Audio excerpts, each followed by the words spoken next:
2 días en cartel enchendo o teatro principal. Eroski Paraíso é a primeira produción de Chévere despois de recibir o Premio Nacional de Teatro.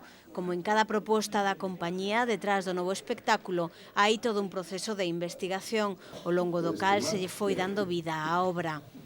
Neste caso, fíxose un traballo de documentación sobre a Sala de Festas Paraíso, que funcionou en Muros entre o ano 1972 e 1990, hoxe transformada nun supermercado. Adán e Eva no paraíso. Bueno, o título é porque daquela imaginaba a meus pais como Adán e Eva no paraíso.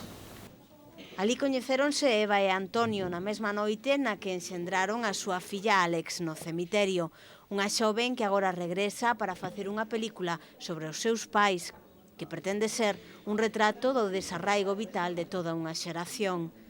A historia súmaselle un extraordinario traballo dos actores. En escena, Patricia de Lorenzo, Miguel de Lira, Cristina Iglesias. Mira, este é o meu álbum de fotos. Fidel Vázquez e Luís Martínez, pero se hai un deles que destaque especialmente, esa é a nai que constantemente fai dubidar ao público de si se trata dunha actriz ou dunha nai espontánea subida ao escenario.